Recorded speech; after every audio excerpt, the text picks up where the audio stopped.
That's right, microchipped. In 2005, Congress, under the pretense of immigration control and the so-called War on Terrorism, passed the REAL ID Act, under which it is projected by May 2008 you will be required to carry around a federal identification card, which includes on it a scannable barcode with your personal information. However, this barcode is only an intermediary step before the card is equipped with a VeriChip RFID tracking module, which will use radio frequencies to track your every move on the planet. If this sounds foreign to you, please note that the RFID tracking chip is already in all new American passports. And the final step is the implanted chip, which many people have already been manipulated into accepting under different pretenses. We have a Florida family who are really pioneers in a brave new world. They have volunteered to be the first ever to have microchip identification devices implanted into their bodies. After 9/11, I was really concerned with the security of my family. I wouldn't mind having something planted permanently in my arm that would identify me. In the end, everybody will be locked into a monitored control grid where every single action you perform is documented. And if you get out of line, they can just turn off your chip, for at that point in time, every single aspect of society will revolve around interactions with the chips. This is the picture that is painted for the future if you open your eyes to see it. A centralized one-world economy where everyone's moves and everyone's transactions are tracked and monitored, all rights removed.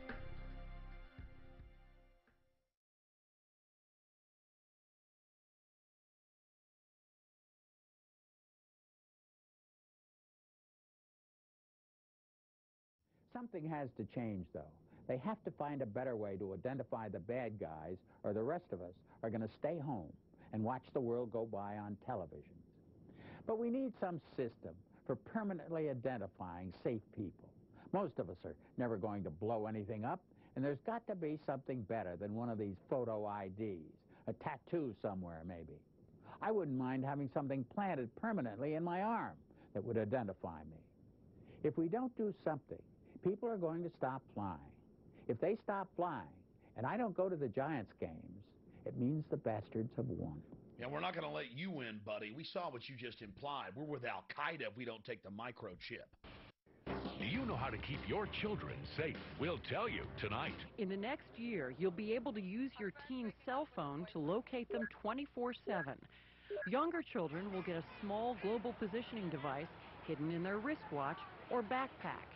And just around the next high-tech corner, an electronic chip like this that can be implanted under your kid's skin. Let's say children in your community start wearing wristwatches with GPS devices in them. Can't that only be a good thing for the community if it keeps children safe? I would love that. I mean, what's a parent's fear? I think it's a parent's obligation to ensure that their children have a chance to mature, to grow, to realize their potential. And if it means it's Big Brother, so be it. You got to do what you got to do to keep your kids safe. Civil libertarians, eat your hearts out. Civil libertarians, eat your hearts out. All right, we got the Van Dams, we got this little girl Elizabeth Smart, we got this girl in Pennsylvania, we got Samantha Runyon, we got this other little girl, one after another, after another, after another, after another. And parents around America saying, we can't even allow our kids to play in the front yard. Is there anything, technologically speaking, that they can do that could help in a situation like a kidnapping? Is there, for example, a microchip, a watch, a tracking device we can use for our kids? We are working on a product that we have called internally a PLD. PLD stands for Personal Locating Device, which is an implantable GPS for which our company owns a patent and can be implanted surgically in the clavicle area of a child or someone that you are interested in tracking. It is the first implantable microchip for humans that has multiple security, financial, and healthcare applications. One thing I would just suggest, I'm just an outside, soon-to-be investor. I love this idea, by the way, Scott. I think this is great. Thank you, Sean. Put it in earrings, put it in a cross, make it smaller, maybe not implantable, and I think let parents choose. It's not the government, so I like it. But we're currently working on those applications. Chemtrails. When I was a kid, I used to see these trails in the sky all the time, and so that's cool. A jet just went over. And then you started to see a whole bunch of them. And next thing you know, everybody in your neighborhood was fighting and arguing, and you didn't know why. Okay? And you really didn't know why. The sponsors of the... Welcome, ladies and gentlemen, to the Monday edition of the Power Hour. Subject is going to be the purpose of chemtrail aerosol. A.C. Griffith was associated with the National Security Agency, and in more recent times he was associated with the Central Intelligence Agency operation. He is with us today, and we want to say thank you very much, A.C. Griffith, for joining us. It is very secretive. It is the most secretive thing I have ever encountered. People have died over this. My country is being destroyed right in front of my eyes, and the people are being hurt. And that's why I consented to be on your radio program today. I know you will remember that you've asked me many times to do this, and I've been very reluctant. But it's time. It's time to speak out and go public with these things. And you do this, I think, with a considerable amount of risk to your own life, do you not? Yes, that's right. So there are people who have lost their lives, people who are now in prison as a result of divulging this information. The nature and how things operate and how agencies operate, that's something that most people have no clue about, and they wouldn't believe it if you told them. So it's a very complicated thing. You must know the people. You must know what they're capable of. You must know their operation, their intent. You must realize that you're dealing with people with no faces that haven't been elected. You don't know who they are. You don't know what they're putting in those aircraft. It is an attack on North American weather. The weather is being manipulated.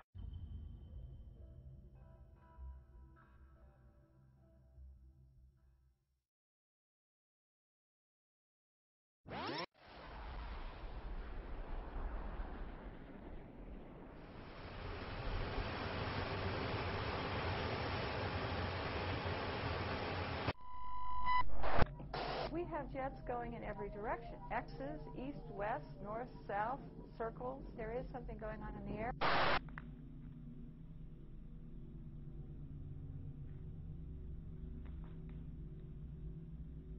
Could a strange substance found by a Southwest Arkansas man be part of a government test? Well, that's the question at the heart of a phenomenon called chemtrails, now getting widespread attention. Tonight, a community in the San Bernardino Mountains has a real mystery on its hands. The official explanation here is that jet contrails are causing strange lines in the sky.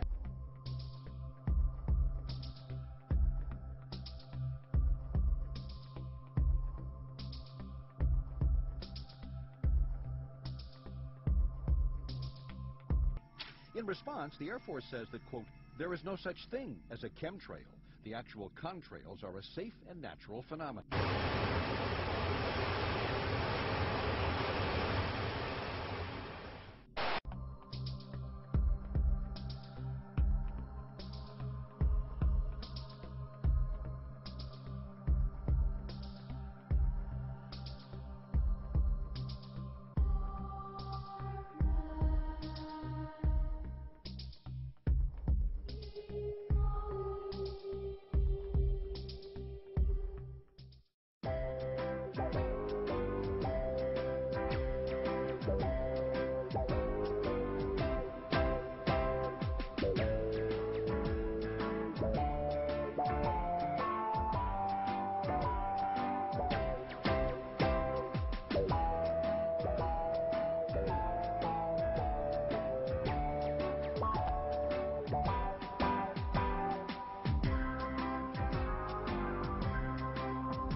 on this Thursday, we had a little cloud cover in the morning hours, a couple of showers as well, but nothing like what they're getting in the eastern half of the U.S. As you can see, we've got rain and snow stretching from the Great Lakes. We've got a bit of an unusual situation. Now, this first portion of the radar cycle, fairly bland and typical, but then you see these bands of very distinct cloud cover moving into the region. That is not rain, that is not snow. Believe it or not, military aircraft flying through the region is dropping chaff. Small bits of aluminum, sometimes it's made of plastic, or even metallicized paper products, but it's used as an anti-radar issue, and obviously they're up there practicing. Now, they won't confirm that, but I was in the Marine Corps for many years, and I'll tell you right now, that's what it is. Last weather segment, this is inevitably military or something going on. The government, the Air Force, they send out what's known as chaff, and it's a way to experiment with the radar systems. And when you see this kind of a pattern like this, you can rest assured there's something going on.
Bill Nichols snapped several photos of the strange clouds from his home in Stamps, Arkansas.